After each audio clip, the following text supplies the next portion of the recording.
अव्यक्त मुरली है 18 जनवरी 1971 की। मुरली की हेडिंग है अव्यक्त स्थिति द्वारा सेवा।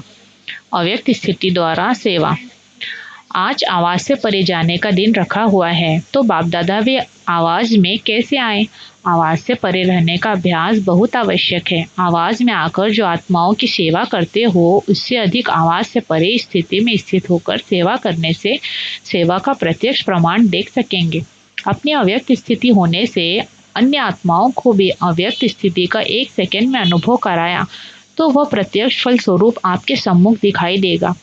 आवाज से परे स्थिति में स्थित हो, फिर आवाज में आने से वह आवाज नहीं लगेगा, लेकिन उस आवाज में भी अव्यक्त वाइब्रेशन का प्रवाह किसी को भी बाप की तरफ आकर्षित करेगा। वह आवाज सुनते हुए उन्हों को आपके अव्यक्त स्थिति का अनुभव होने लगेगा। जैसे इस साकार सृष्टि में छोटे बच्चों को लोरी देते हैं, वह भी आवाज होता है, लेकिन वह आवाज से परे ले जाने का साधन होता है। ऐसे ही अव्यक्त स्थिति में स्थित होकर आवाज में आओ, तो आवाज से परे स्थिति का अनुभव करा सकते हो। 1 सेकंड की अव्यक्त स्थिति का अनुभव आत्मा को अविनाशी संबंध में जोड़ सकता है।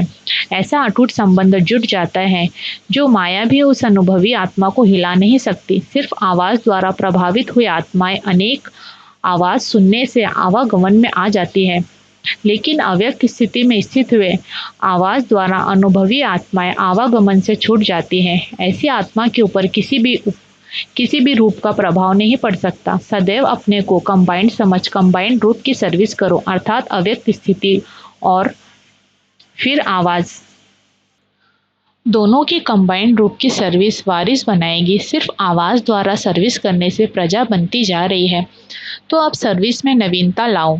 इस प्रकार की सर्विस करने का साधन कौन सा है? जिस समय सर्विस करते हो उस समय मंथन चलता है, लेकिन याद में मगन यह स्टेज मंथन की स्टेज से कम होती है। दूसरे के तरफ ध्यान अधिक रहता है, अपने अव्यक्त स्थिति की तरफ ध्यान कम रहता है। इस कारण ज्ञान के विस्तार का प्रभाव पड़ता है, लेकिन लगन में मगन रहने का प्रभाव कम दिखाई देता है। रिजल्ट में यह कहते हैं कि ज्ञान बहुत ऊंचा है, लेकिन मगन रहना है यह हिम्मत नहीं रखते, क्योंकि अव्यक्त स्थिति द्वारा लगन का अर्थात संबंध जोड़ने का अनुभव नहीं किया है। बाकी थोड़ा कणा दाना लेने से प्रजा बन जाती है। अब के संबंध जुटने से ही भविष्य संबंध में आएंगे, नहीं तो प्रजा में। तो नवीनता यही लानी है जो 1 सेकंड में अव्यक्त अनुभव द्वारा संबंध जोड़ना है। संबंध और संपर्क दोनों में फर्क है। संपर्क में आते हैं, संबंध में नहीं आते, समझा? आज के दिन अव्यक्त स्थिति का अनुभव किया है, यही अनुभव सदाकाल कायम रखते रहो, तो औरों को भी अनुभव करा सकेंगे। आजकल वाणी व अन्य साधन अनेक प्रकार से अनेकों द्वारा आत्माओं को प्रभावित कर रहे हैं, लेकिन अनुभव सिवाय आप लोगों के अन्य कोई नहीं कर सकते हैं, न करा सकते हैं। इसलिए आज के समय में यह अनुभव कराने की आवश्यकता है। सभी के अंदर अभिलाषा भी है, थोड़े समय में अनुभव करने के इच्छुक है, सुनने के इच्छुक नहीं है। अनुभव में स्थित रह अनुभव कराओ। सभी का स्नेह वतन में मिला। सुनाया था 3 प्रकार की याद और स्नेह वतन में पहुंची। वियोगी, योगी और स्नेही, तीनों ही रूप का याद प्यार बाप दादा को मिला। रिवाइज कोर्स के वर्ष भी समाप्त होते जा रहे हैं। वर्ष समाप्त होने से स्टूडेंट को अपनी रिजल्ट निकालनी होती है, तो इस वर्ष के रिजल्ट में हर एक को अपनी कौन सी रिजल्ट निकालनी है, इसकी मुख्य 4 बातें ध्यान में रखनी है। एक, अपने में सर्व प्रकार की श्रेष्ठता कितनी है। दूसरा, संपूर्णता में व सर्व के संबंध में समीपता कितनी आई है। तीसरा, अपने में व दूसरों के संबंध में संतुष्टता कहाँ तक आई है। और चौथा, अपने में शूरवीरता कहाँ तक आई है।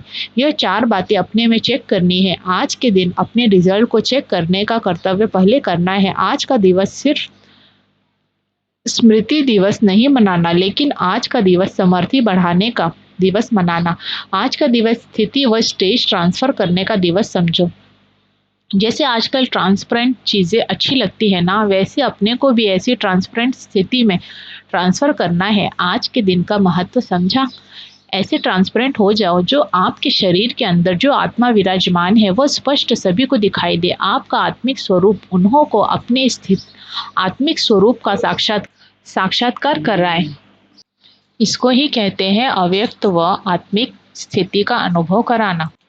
आज याद के यात्रा की रिजल्ट क्या थी? स्नेह स्वरूप थी या शक्ति स्वरूप थी? यह स्नेह भी शक्ति का वरदान प्राप्त कराता है, तो आज स्नेह का वरदान प्राप्त करने का दिवस है।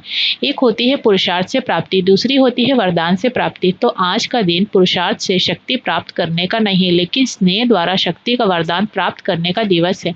आज के दिन को विशेष वरदान का दिन समझना। स्नेह द्वारा कोई भी वरदाता से वर प्राप्त हो सकता है, समझा?